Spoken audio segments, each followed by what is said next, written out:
time to get geeked up. Something that I fought tooth and nail for, but it was pretty much too inevitable. And like we were saying, we don't always talk geek stuff. Sometimes we talk politics, and sometimes we got to talk sports. Especially when the worlds collide and the Eagles and the Patriots met in the World Series. And me, the lonely Giants fan stuck in the middle, need to figure out who to root for between the country's two most hated teams. With my two friends, support one idiot from Boston, and then we got Barnes over here. So what does a man do? But have a Super Bowl debate challenge, but... What the real takeaway from this wasn't the sports, was that, and there's so much to take away from this. Yeah, with Ron the waiter in the house, it's never going to be... I would say if you're listening to this on your headphones, turn your headphones down for this one.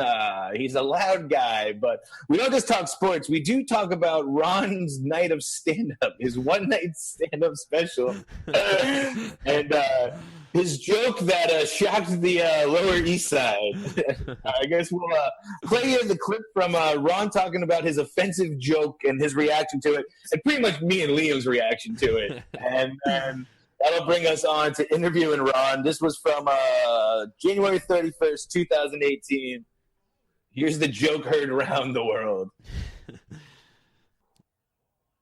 But not only is Ron getting hassled, not only is Ron getting hassled by the trolls on Twitter. Now, like I said in the beginning, Ron, you did a couple comedy shows a couple weeks ago. It was a Friday night in New York. Ron was doing a couple shows.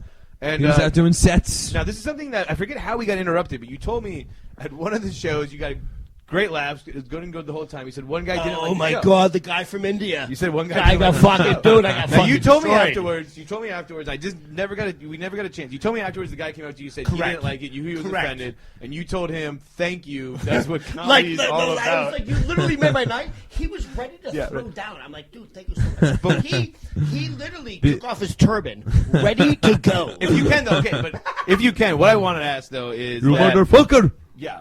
I know it won't play as well on the podcast. Maybe it will, because I think it sounds like a hilarious joke. What was the joke? Okay. Specifically the joke so here's that the deal. got this guy so mad. Hold on, here's the deal. Indians normally known for their peace and We're in the tranquility. goddamn audience. You're on I stage. know. And here's the thing. It was my best fucking joke. All right, let's hear this racist. So I'm ready for it. So You notice Indian chicks got a lot of fat faces but skinny legs. is that true? So You said it. here's the truth. Well, like I'm saying the joke at this point. So the time. What's the joke? It's true.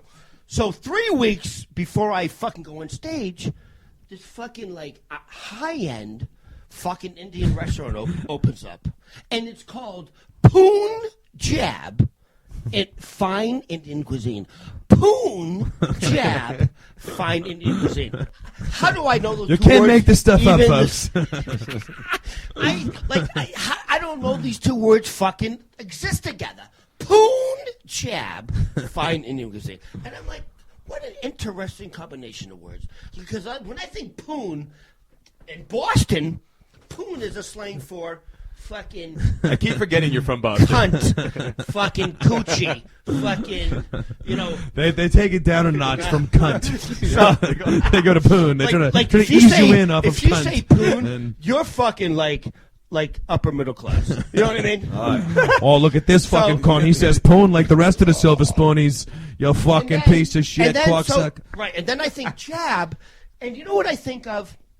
I think of that fucking asshole Rocky. I think of that fucking Indian restaurant. I think of fucking Rocky. Think about how much it wants a poon. I think of Rocky in the meat locker. Easy. All right. Jabbing the meat. All right. So now you got this fucking fake.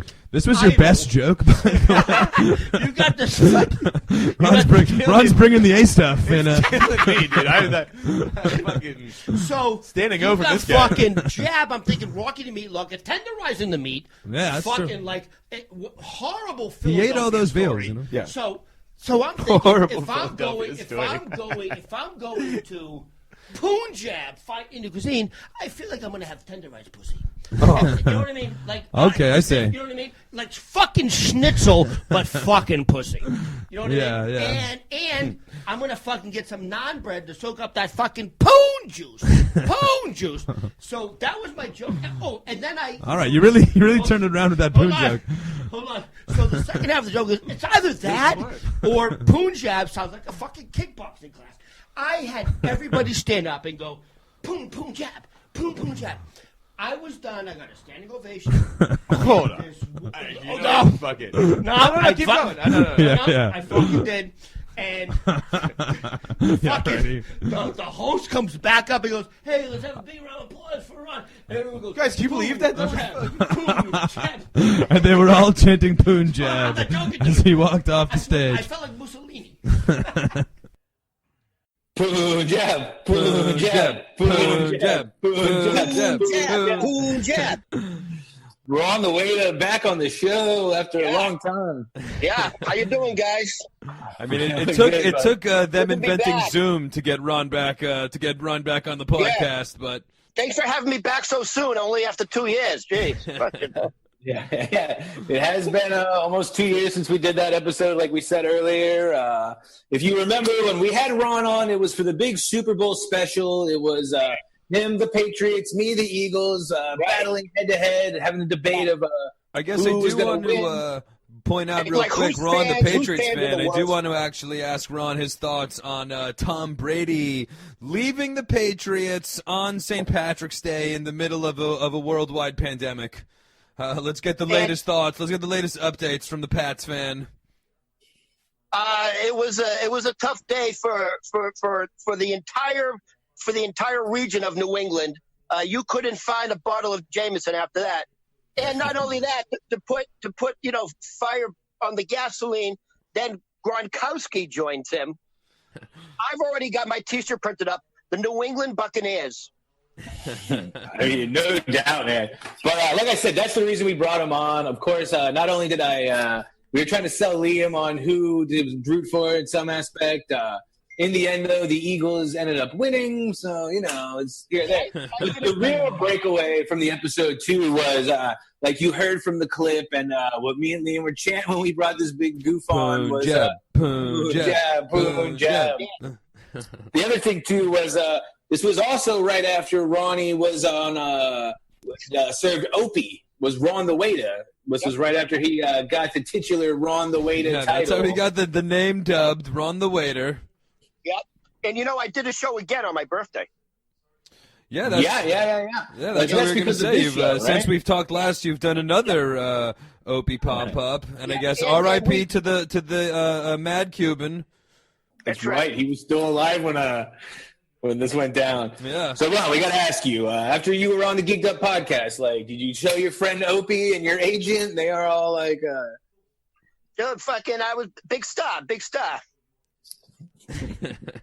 That's what you told us anyway. I mean, we never heard back from anybody. We thought that we were going to get... Did you guys get a bigger audience because of Opie for that episode? No, there was no Opie. It was only you. Yeah. We got a lot of first 5-minute listeners, and they're like, "Wait, where's Opie?" We did get a big Ron the Waiter spike though, as you were one of our more popular guests or whatnot. We heard a lot of feedback from the Ron the Waiter episode. Yeah. How about you? Did you hear any feedback about the Geeked Up boys? Did you get what were your thoughts on your time with Geeked Up? What got you more pub, Opie or the Geeked Up podcast? Oh, definitely Geeked Up. Fuck Opie. Fuck him and his fucking fag friends. That's coming from Ron the Waiter, by the way. Old Geeked Up podcast are big fans of Opie. No, it's Geeked Up all the way. Listen, when I do the Opie show, the next day my Twitter account explodes, and I'll have I'll have 60 to 70 new followers. I like how this is on the present tense. And it was almost the same with Geeked Up. I think I got 2 or 3 extra listeners. Yeah, perfect. That's what we're good for. That's me and Devin, two listeners. I mean, coming from guys who don't even have Twitter, that's pretty good. Yeah, right on.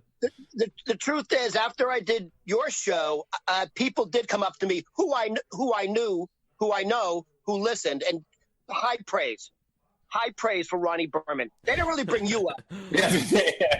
Not all around. Because, They're like, Ron, you were hilarious. Ron, you carried them. Whoever those other two idiots were, it's me, guys. It's Devin. Jeremy. I mean, neither one of us could top the Punjab story. I'll tell you that much. You were. Yeah. Where I almost got attacked and beat up at the club after the joke by some guy from Delhi or something, New Delhi or I don't know. But I guess another time that Ron the Waiter, though, has not been on the pod directly, although kind of indirectly, as in the early stages of our Netflix and Chat show. It was actually our first golden ticket that we did was in honor of the dead. And that was very much inspired by old Ron the Waiter over here. And we gave you a big shout-out, as we've definitely done more Ron the Waiter accents than any accent of any other guest that we've ever had. I'll definitely give you that much. Yeah, just because you haven't been on the show doesn't mean you haven't been mentioned on it. And that's a good point, because we did watch The Dirt. It was our first golden ticket, because Ron could have. Have you guys seen the Motley Crue movie, The Dead? Wicked pisser. Fucking Ozzy Osbourne. Yeah, Exactly. his excitement over The Dead was enough to for us to give it the golden ticks. Yeah. So now that we finally have you on the show, what are your give the people the big Ron the Waiter review of The Dead. And try to say The Dead as much as possible. I'm gonna say it's gonna go down in the annals of movie history as one of the classics, right up there with The Godfather. Did Ron say anal? I'm doing my Boston accent. I think it's up there with Spinal Tap. Fuck that, man. Classic. Up there with Spinal Tap is the and the classic in the music comedy world. You know that was a good movie because the opening scene, the girl sprays her vagina juice all over Tommy Lee's face, huh? And I was there was squirting, there was urine sniffing, there was all sorts of snorting ants, licking urine. Yep. Lot of drugs. A perfect Ron the Waiter, a Ron the Waiter classic. Dude, there were so many drugs in that movie. Every time they did one blow, I had to take a coke shit. Well, another time I guess this is obvious, we're doing these interviews with everybody over Zoom because it's still the quarantine. This is the only way you can really do it right now. You've been a big part of our Friday night Zoom rooms too. You've been a big participant every time, chiming in. Yeah, that's true. On that too, people are always asking, because you're always late to the show. People are asking, Jesus Christ, where's that Ron animal? Yeah. And there's been a few people on that Friday night Zoom chat that go, Ron should be running this. I think, what's her name? What's her name? Amy something? Between you and Amy, you guys could be running your own Zoom room. I'd join that meeting for sure. The only other time, too, would have been if they're like, I bring it up, though, because of the quarantine, we would have had you on for the Spencer Confidential episode of Netflix and Chat. But, buddy, once this quarantine's done, I'm sure we'll have another hilarious Boston thing to talk to you about at some point.